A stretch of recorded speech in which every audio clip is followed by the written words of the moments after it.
Good morning all of you again and welcome to our physics class. And we always say that finest and easiest way to learn the concepts of physics.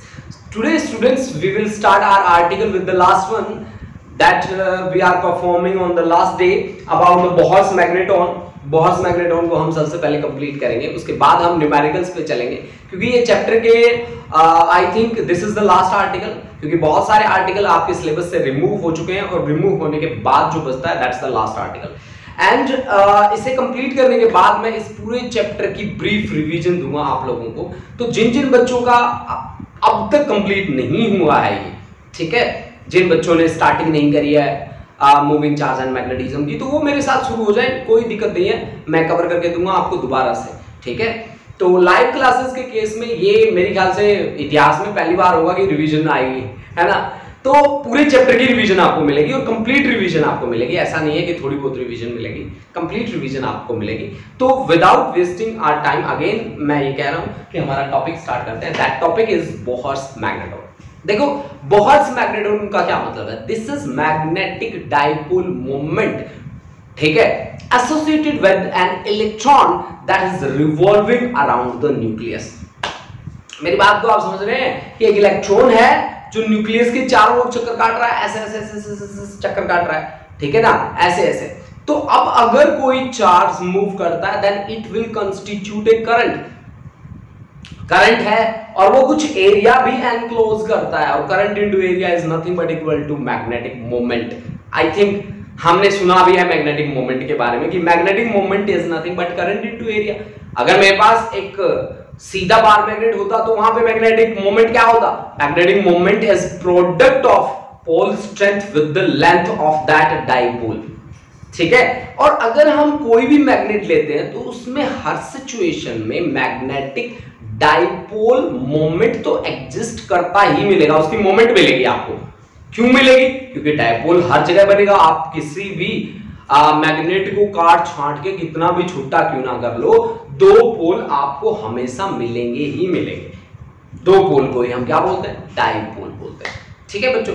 अब देखो मान लो मैं marker उठा लेता हूं अच्छे से, अच्छा दो ही मार्कर लेते हैं, चलो। देखो मान लिया कि ये न्यूक्लियस है हमारे पास, इस न्यूक्लियस की चारों ओर रिवॉल्व कर रहा है एक इलेक्ट्रॉन एंटी क्लॉकवाइज डायरेक्शन में, हमने कंसीडर किया है, ठीक है। तो अब इस इलेक्ट्रॉन के ऊपर चार्ज है E that has the value 1.6 into 10⁻⁻19 coulomb, और ये रिवॉल्व कर रहा है ऐसे एंटी क्लॉकवाइज। तो किसी भी पॉइंट पे मैं इसकी लीनियर वेलोसिटी देखता हूं दैट इज v, और इसकी एंगुलर वेलोसिटी कितनी होनी चाहिए, एंगुलर वेलोसिटी होनी चाहिए इसकी omega, and that must be equal to 2 pi by capital T। भाई 2 pi क्या है, 2 pi is the angle, ठीक है। एक कंप्लीट रोटेशन करेगा तो कंप्लीट रोटेशन में एक सर्कल के लिए एंगल कितना बनता है, 360 डिग्री, या फिर 2 pi radian. 2 pi radian 360 degree is equal to 2 pi radian, है ना। अच्छा ठीक है, पढ़ते हैं आगे अपनी बात। तो हमने क्या कहा, if E is the charge on electron revolving in an orbit of radius, orbit का रेडियस हमने माना r with uniform angular velocity omega, omega, तो हम निकाल सकते हैं करंट। करंट क्या होता है भाई, करंट कैसे बनता है, करंट I आज ले लेता हूं, कैपिटल ले लेता हूं, वैसे स्मॉल i आपको लेना है क्योंकि करंट की वैल्यू चेंज होती है। I is equal to, current होता है चार्ज का फ्लो पर यूनिट टाइम, तो चार्ज है आपके पास E और टाइम है कैपिटल T। अब यहां से कैपिटल T की वैल्यू को निकालो तो कैपिटल T की वैल्यू आई 2 pi by omega, 2 pi by omega, ये वैल्यू यहां पे रखो। तो E into omega upon 2 pi, this is nothing but equal to current, E into omega upon 2 pi, this becomes equal to current, ठीक है। अब आपको क्या निकालनी है, मैग्नेटिक मोमेंट निकालनी है। और मैग्नेटिक मोमेंट क्या होती है भाई, मैग्नेटिक मोमेंट होती है करंट इनटू एरिया। तो magnetic moment of electron, magnetic moment of electron that is equal to capital M, this is equal to current into area. अब करंट तो हमारे पास है, करंट है E ओमेगा अपॉन 2 पाई। अब area इसने कितना enclose किया, ये r रेडियस में घूम रहा है तो एरिया इसने एनक्लोज किया कितना, पाई r square. So magnetic moment becomes E omega r square divided by 2. This is nothing but equal to, sorry, this is nothing but equal to magnetic moment. Say this is equation number, मान लेते हैं इसको equation number 1. Okay guys, now अब देखो Bohr की atomic theory क्या कहती है. देखो भाई, आपको पता है कि एटम मॉडल हमने स्टडी भी करे हैं क्लास 11th में. 3 एटम मॉडल आपने स्टडी किए हैं. एक जे थॉमसन का, उसके बाद रुदरफोर्ड का, और उसके बाद है भाई बोहर्स एटम मॉडल, जिसको यूनिवर्सली एक्सेप्ट किया गया था. उसके लिए किसी ने कोई चैलेंज नहीं दिया था. आपको पता है थॉमसन ने क्या अच्छी बात कही थी. थॉमसन ने कहा था कि every atom consist with 2 charges, one is positive charge, another is negative charge, and these charges are equal. ठीक है, और मैग्नीट्यूड इन दोनों का इक्वल होता है भाई. जितना पॉजिटिव होगा ना उतना ही नेगेटिव होगा. उसने अपना जो एटम मॉडल है उसका नाम रखा था plum pudding model. Plum pudding model था उसका नाम. ठीक है, उसके बाद उसको चैलेंज करने के लिए आए थे रदरफोर्ड, और रदरफोर्ड ने चैलेंज किया था अपने अल्फा स्कैटरिंग एक्सपेरिमेंट के लिए, जिसपे लार्ज एंगल के लिए अल्फा स्कैटरिंग उन्होंने स्टडी किया. हालांकि उससे पहले स्मॉल एंगल पे भी रुदरफोर्ड काम कर चुके थे, स्मॉल एंगल की स्कैटरिंग के लिए, लेकिन लार्ज एंगल पे काम नहीं किया था. उनके इस काम में उनकी हेल्प करी थी गीगर एंड मार्सडन ने. स्पेशली उनका नाम तो गीगर एंड मार्सडन एक्सपेरिमेंट ही है, बट रुदरफोर्ड के अंडर वो काम करते थे, तो उनका सारा का सारा क्रेडिट जो था वो रुदरफोर्ड महाराज लेके चले गए थे. रुदरफोर्ड को चैलेंज करने के लिए आए थे नील बोहर. नील बोहर ने उनको एक ही बात पे चैलेंज किया था. वो बात थी कि while revolving electron will accelerate, है ना, इलेक्ट्रॉन एक्सेलरेट करेगा. What it mean? It will radiate energy, and if it will radiate energy then it finally goes into the nucleus. इसी बात पे उन्होंने उसको चैलेंज कर दिया था. किसने? नील बोहर ने. और बोहर ने अपने एक कॉन्सेप्ट में एक सुपर कॉन्सेप्ट दिया था. That concept is Bohr's quantization rule. Bohr का क्वांटाइजेशन रूल कहता है कि angular momentum of an electron revolving around the nucleus is equal to integral multiple of h cross. h cross means h upon 2π. ठीक है, तो उन्होंने क्या बोला था? According to Bohr's atom model, मैं अब बोहर की बातें भी लिख देता हूं. According to Bohr's quantization rule, बोलो यार इसको अच्छा लगेगा. Quantization rule, Bohr's quantization rule क्या कहता है कि एंगुलर मोमेंटम. एंगुलर मोमेंटम क्या चीज होती है भाई? mvr is integral multiple of h upon 2π. h upon 2π को h क्रॉस भी लिखते होते हैं. h अपॉन 2π को बहुत सारी जगह पे h क्रॉस मार देते हैं, है ना. कैसे लिख देते हैं? h cross, this is h upon 2π, है ना, ऐसे. ठीक है, तो उन्होंने कहा कि angular momentum mvr this is nothing but equal to nh upon 2π. This is Bohr's quantization rule. ये बोहर का क्वांटाइजेशन रूल है जो क्या कहता है कि mvr is equal to nh upon 2π. ध्यान रहे कि angular momentum is a vector quantity whose direction is perpendicular to plane containing r and p, जहां पे r पोजीशन वेक्टर हो सकता है and p is the linear momentum. Specially linear momentum क्या होता है? mass into velocity. ठीक है, linear momentum is also a vector quantity whose direction is same as that of velocity. ठीक है, तो ये बातें आपकी बेसिक बातें हैं जो आप याद रखें कि angular momentum is cross product of r and p, है ना. तो अगर मैं मैग्नीट्यूड लूं इसका तो r into p बनता है. p is linear momentum that is having the value m into v. So L becomes equal to m into v into r. This is the angular momentum, that is nh upon 2π. Now what is the relation between linear and angular velocity? Relation between linear and angular velocity, that is v is equal to r omega, है ना. v is equal to r omega. That is the relation between linear and angular velocity. This is a relation between linear and angular velocity. Relation between linear and angular velocity, v is equal to R omega, जहां पे R है radius, omega है angular velocity, ठीक है। तो v equal to R omega यहां पे रखूं तो m v की जगह आर ओमेगा और into r, that is becomes equal to m r square into omega, जिसकी वैल्यू है nh अपॉन 2 पाई। अब देखो भाई यहां पे r स्क्वायर इनटू ओमेगा है, यहां पे इक्वेशन 1 में देखो तो r स्क्वायर इनटू ओमेगा की वैल्यू निकाल लो यहां से, तो r स्क्वायर इनटू ओमेगा की वैल्यू यहां से बन गई r square into omega, that is equal to nh upon 2 pi m, so this is equation number second, है ना। Second, put value of 2 in 1, put value of 2 in 1, क्योंकि मेरे को तो बोहर का मैग्नेटिक मोमेंट निकालना है, बोहर्स मैग्नेटोन, यानी कि magnetic dipole moment associated with an electron that is revolving around the nucleus, है ना। मुझे तो वो चीज चाहिए भाई, मुझे और कुछ फालतू कुछ भी नहीं चाहिए मुझे, ठीक है। मुझे चाहिए क्या, magnetic dipole moment of an electron, ठीक है, that is revolving around the nucleus, ठीक है जी, ठीक है। अब देखो, अब मैं निकालता हूं बोहर्स मैग्नेटोन की वैल्यू। कैसे वैल्यू निकालनी है, चलिए बात करते हैं इस पे, ठीक है।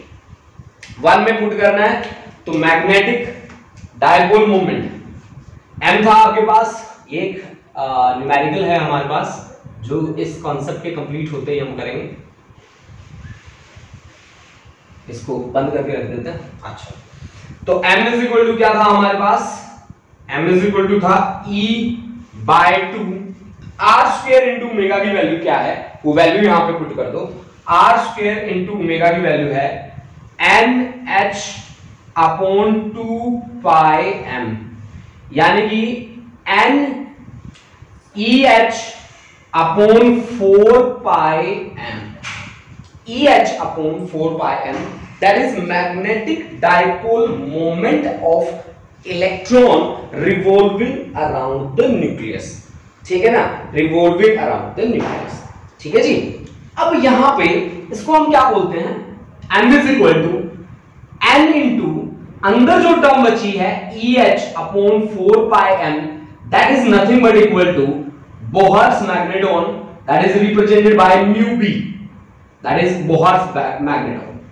बोहर्स मैग्नेटोन की वैल्यू कितनी हुई फिर, EH upon 4 pi m, EH upon 4 pi m, that is the value of Bohr's magneton, mu b से मैंने इसे रिप्रेजेंट किया है। अब आप मेरी बात सुनो कि बोहर्स मैग्नेटोन जो आपके पास आया है वो है E into H upon 4 pi m। मास किसका लोगे, इलेक्ट्रॉन का पता होता है ना आपको, इलेक्ट्रॉन का मास 9.1 into 10⁻⁻31, E magnitude of charge on electron, जिसकी वैल्यू कितनी है, magnitude of charge on electron 1.6 into 10⁻⁻19, h Planck's constant, Planck's constant की कितनी वैल्यू होती है 6.62 into 10⁻⁻34, पाई की वैल्यू कितनी होती है 3.14। तो सारी वैल्यूज तो हैं आपके पास, तो आप बोहर्स मैग्नेटोन की वैल्यू भी कैलकुलेट कर सकते हो।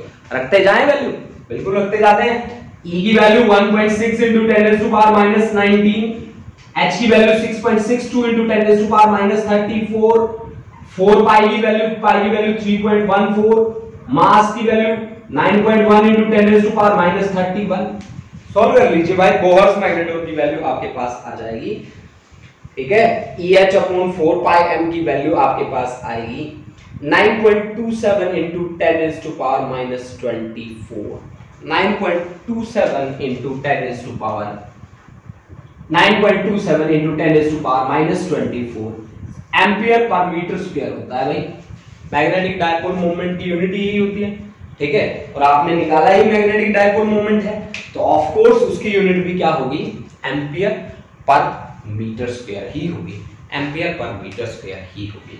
That's all about the concept, that concept is Bohr's magneton और magnetic dipole moment of electron revolving around the nucleus carrying a charge, ठीक है।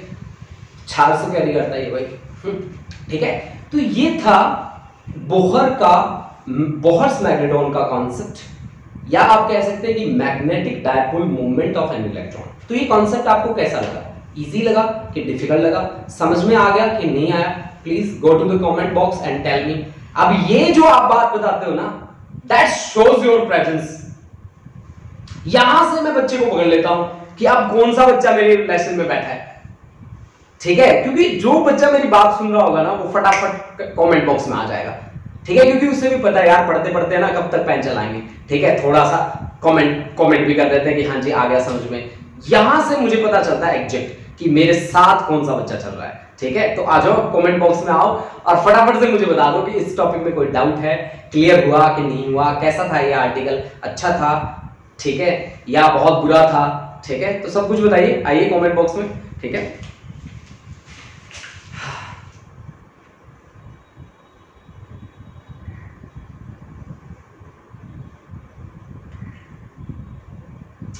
अच्छा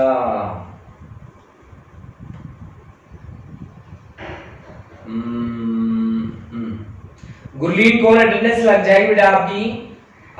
मीनाक्षी आनंद, अच्छा इजी एंड अंडरस्टूड। साहिल, साहिल की परफॉर्मेंस बहुत बढ़िया है भाई, ठीक है। Gurleen Kaur clear sir. आरक्षण अब आया है, आरक्षण तेरे लिए तो मैंने सुबह ही पूछ लिया था, आरक्षण आया कि नहीं आया? मनिंदर सिंह, जसलीन कौर, प्रशांत शर्मा, अच्छा राणा साहब भी आज हैं, बने हुए हैं, गुरलीन सैनी, अशप्रीत कौर, मनरीत कौर, मनजोत कौर, आकृति चौधरी, मनजोत, मंजू, गौरी ठाकुर, गुरलीन बाजवा, आरक्षण। सॉरी फॉर बीइंग लेट, बेटा लेट मत हुआ करो, तुम्हारे बारे में सबसे पहले पूछता हूं कि आरक्षण कहां है, ठीक है। पायल, सार्थक महाजन और राणा साहब, ठीक है, आयुषी शर्मा, ठीक है। चलो हमारे ज्यादातर बच्चे अटेंटिव हो चुके हैं और ज्यादातर बच्चों ने पढ़ना भी शुरू कर दिया है।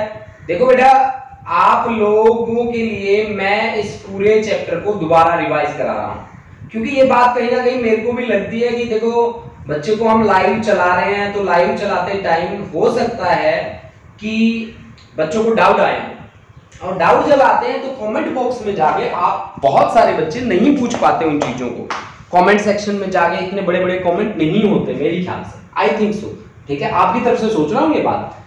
तो मैं सोचता हूं कि क्यों ना मैं बच्चों को दोबारा से प्रॉपर रिवीजन दे दूं, जिसमें मैं पूरे कॉन्सेप्ट आपको दोबारा से करवा दूं। ये बात मैंने सोची है, अब मुझे नहीं पता कितनी अच्छी है कितनी गलत है, ठीक है, लेकिन मैंने ये सोचा है कि मैं आपको एक प्रॉपर रिवीजन दूं, एक अच्छे तरीके से रिवाइज करवाऊं मैं सिलेबस को, ताकि आप उस सिलेबस को अच्छे से कवर कर सकें, ठीक है। तो इसके साथ साथ बच्चों मैंने एक चीज और भी करी है कि मैं हर रोज जब भी लेक्चर दूंगा तब उस दिन की आपको एक वर्कशीट मिलेगी, ठीक है, और वो वर्कशीट आपको सोल्व करनी है।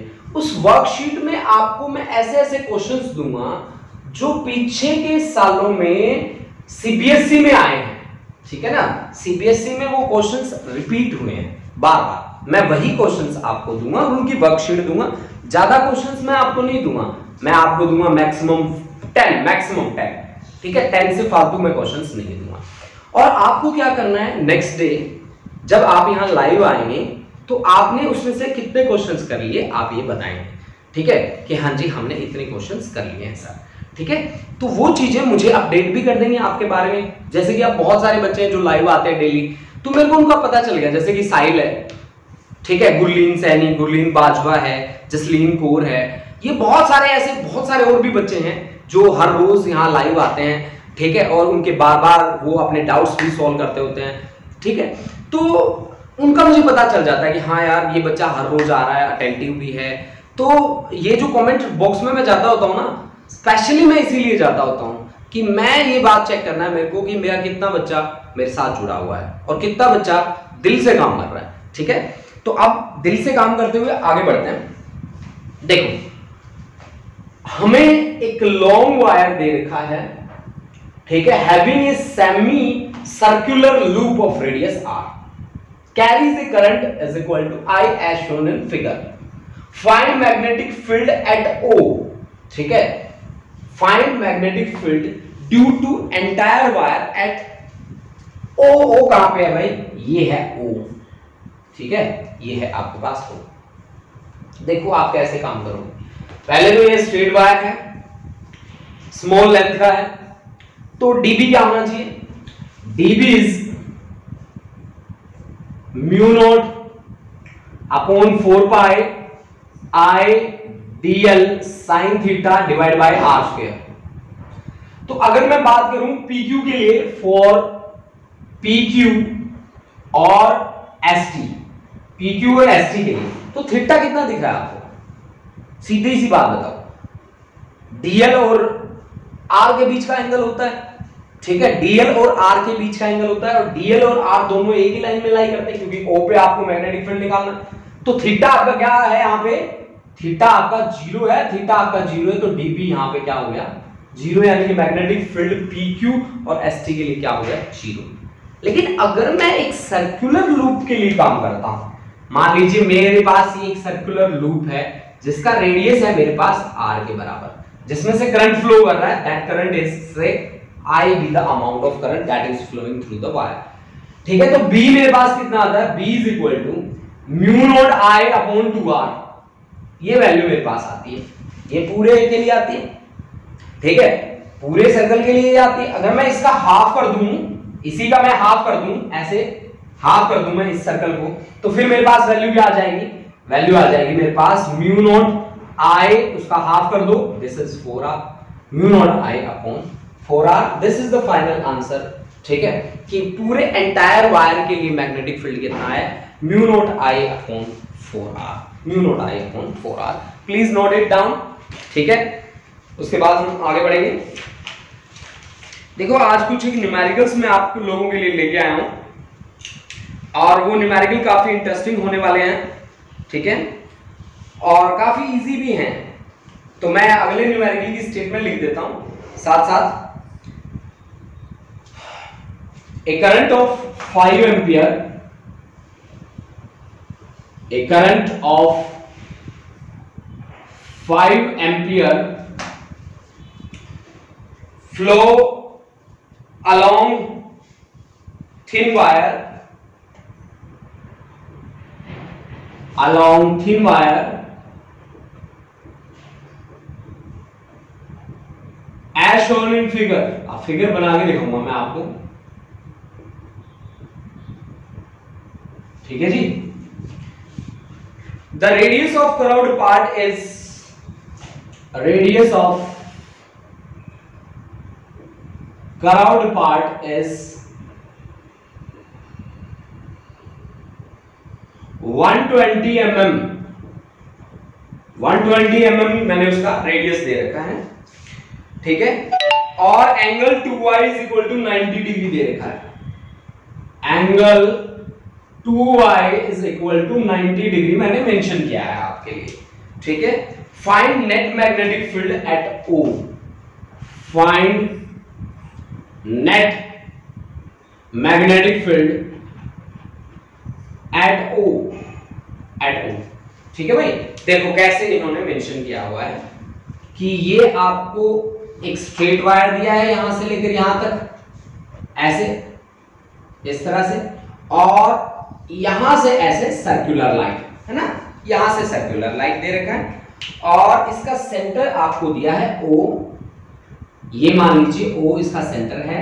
अच्छा, ये एंगल आपको दे रखा है 2y, जिसकी वैल्यू भी आपको बताई है 90 डिग्री के इक्वल बताई है, ठीक है। ये आपके पास है A, इस यहां पे कोई पॉइंट मान लो M, ये मान लो आप B के इक्वल, ठीक है, और ये आपको दे रखा है रेडियस के इक्वल r के बराबर, ये भी आपका r के बराबर, और ये है आपका O पॉइंट, जहां पे आपको क्या निकालना है? मैग्नेटिक फील्ड आपको निकालना है। इसमें से करंट फ्लो कर रहा है ऐसे, कुछ इस तरह से, this is the amount of current that is flowing through the wire. देखो बच्चों, ऐसा कॉन्सेप्ट जब भी आपके सामने आएगा तब आप उसको कैसे सॉल्व करेंगे? सबसे बड़ा टारगेट हो जाता है यहां पे ना, एंगल का चक्कर आ जाता है। ऐसे हमने ये एक स्पेशल केस में आता है मैग्नेटिक फील्ड के, और वो एक स्पेशल केस क्या है जहां पे हमें एंगल के साथ डील करना पड़े, ठीक है। तो उस स्पेशल केस के साथ अब हम डील करेंगे। हाँ, आप में से अगर कोई बच्चा है जो सॉल्व कर सकता है इसको, तो मैं आपको 2 मिनट का टाइम दे सकता हूं, ठीक है, तो आप ट्राई कर सकते हो। मैं देख लेता हूं कि कौन कौन बच्चा है जो सॉल्व कर रहा है। आप में से लिख दो जो जो बच्चा सॉल्व कर रहा है। आप लिख दो ट्राई, ठीक है, जो ट्राई कर रहा है वो ट्राई लिख दो कमेंट बॉक्स में जाके, ठीक है। मैं 2 मिनट का वेट कर लेता हूं। जो जो बच्चा ट्राई कर रहा है वो ट्राई लिख दे भाई। अच्छा ठीक है, गुरलीन सैनी, अच्छा गुरलीन बाजवा, प्रशांत, हाँ प्रशांत भी अच्छा बच्चा है, प्रशांत भी खूब बढ़िया पढ़ रहा है। आशप्रीत, गौरी, साहिल, पायल, अच्छा ये सारे बच्चे ट्राई कर रहे हैं, वेरी गुड। मंजू चौधरी, जसलीन कौर, आरक्षण वालिया। बेटा 12A में एक बच्चा था जिसका नाम जसलीन है, क्या वो बच्चा प्रेजेंट है? मुकुल, वेरी गुड, बहुत बढ़िया बेटा। जसलीन था या वो क्लास का अच्छा बच्चा है? जस्मीन था या जसलीन था? वो क्लास के टॉपर्स में आता है, ठीक है। वो बच्चा क्या प्रेजेंट है हमारी क्लास में?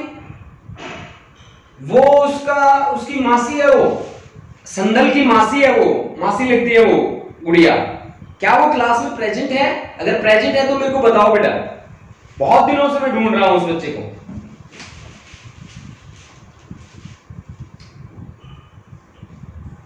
हाँ जस्मीन है, पायल सही कहा आपने, जस्मीन है हमारी क्लास में। गुरलीन, हाँ जस्मीन है वो, मैं भूल गया था उसका नाम सही से। जस्मीन है हमारी क्लास में, प्रेजेंट है। गुरलीन जस्मीन है हमारी क्लास में।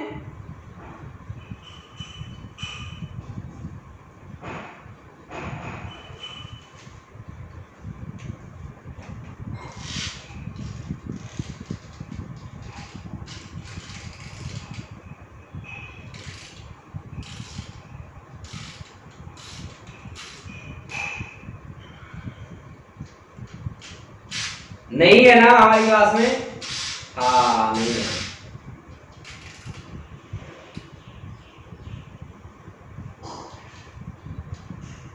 हाँ गुड मॉर्निंग तो बोला था, हाँ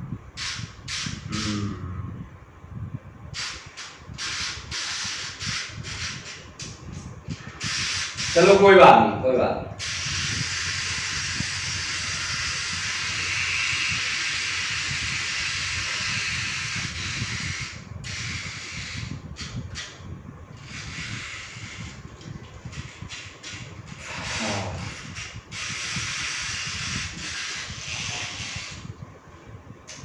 चलो जो बच्चे ट्राई कर रहे हैं फटाफट से आंसर दे दो मुझे।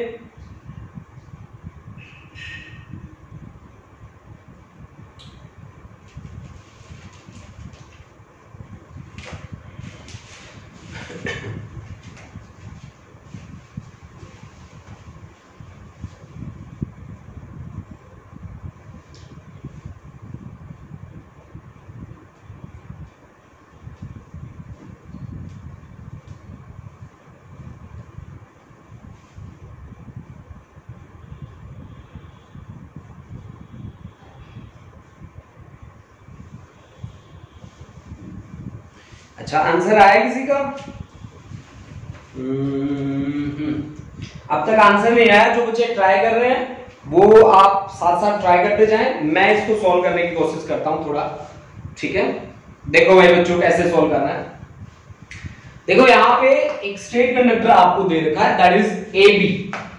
और जब मेरे को स्ट्रेट कंडक्टर दिया होता है ना तो मेरे को कॉन्सेप्ट याद आ जाता है कि ये है मेरे पास एक स्ट्रेट कंडक्टर, यहां किसी पॉइंट पे मेरे को मैग्नेटिक फील्ड निकालना है। इनके एंड पॉइंट्स के एंगल मैं चेक कर लेता हूं। इसको मैं बोलता हूं φ1, इसको मैं बोल देता हूं φ2, ठीक है। This angle is φ1, this angle is φ2। और किसी पॉइंट P पे मेरे को काम करना है। अब मेरे पास है AB, है ना, और किस पॉइंट पे काम करना है? O पे काम करना है, सॉरी O पे काम करना है ना। तो सबसे पहले मेरे को परपेंडिकुलर डिस्टेंस देखना है, ये ON ले लो आप इसको। तो यहां से परपेंडिकुलर ड्रॉप कर दीजिए आप, ये है आपके पास N, ठीक है ना। आपको निकालना है सबसे पहले ON, ठीक है। तो ON की वैल्यू आपके पास क्या रहनी चाहिए? ट्रायंगल 2y एंगल कितना दिया आपको 90 डिग्री, इसका हाफ कर लो कितना बना 45 डिग्री। ट्राइंगल AON को बाहर निकाल लो। सबसे पहले ट्राइंगल AON को बाहर निकालो, राइट एंगल ट्राइंगल बना लो, बना लिया। अब 45 डिग्री का एंगल कहां पे है O पे है, ठीक है। 90 डिग्री का एंगल कहां पे है N पे है। बाकी कौन बचा A, किसका पता है AO का, AO कितना है R, निकालना क्या है ON, ON क्या है बेस, तो base upon hypo is nothing but cos थीटा, थीटा इज 45 डिग्री। तो ON is equal to R कितना है भाई 120 mm, तो 120 mm का मतलब होता है 10 raised to power -3। cos 45 का मतलब है 1/√2, यानी कि ये आ गया आपके पास 0.12 upon √2। This is the perpendicular distance. अब इसका यूज कहां करना है जी, अब देखो स्ट्रेट कंडक्टर के लिए फॉर्मूला होता है मैग्नेटिक फील्ड निकालने के लिए। मैग्नेटिक फील्ड निकालने के लिए हमारे पास फॉर्मूला है म्यू नॉट अपॉन 4 पाई, ये तो मैग्नेटिक कांस्टेंट है जी, म्यू नॉट अपॉन 4 पाई। अच्छा करंट कितना फ्लो कर रहा है इसमें I by perpendicular distance A और sin phi 1 plus sin phi 2, sin phi 1 plus sin phi 2, ठीक है। अब ये एंगल देखो, ये पूरा 2y था, इसका हाफ हुआ, इसका हाफ होगा तो इधर y इधर y, और 2y की वैल्यू कितनी है 90 डिग्री, तो y की वैल्यू कितनी आ गई 45 डिग्री। तो ये दोनों phi 1 phi 2 कितने हैं 45 45 है।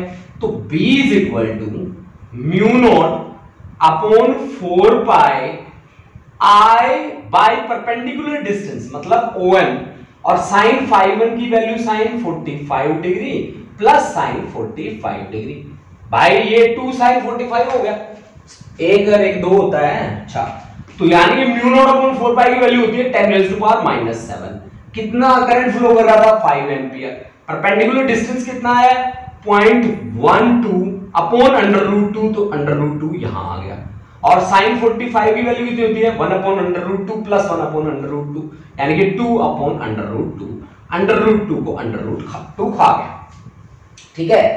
अच्छा यहां पे 10 raised to power -5 और 5 2 जा 10 डिवाइड बाय क्या आ गया 12, क्योंकि पॉइंट हटाएंगे तो ऊपर जाएगा 10 raised to power 2, 2 plus -7 plus 2 -5, और ये 5 2 जा 10 बाय 12, नियरली इक्वल लिख रहा हूं मैं इसको 10 raised to power -5 टेस्ला।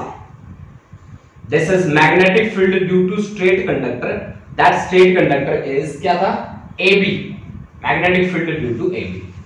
यहां तक बात सभी को क्लियर है मेरे ख्याल से। मैं देखता हूं किसी का आंसर आया क्या, नहीं अब तक किसी का आंसर आया नहीं भाई।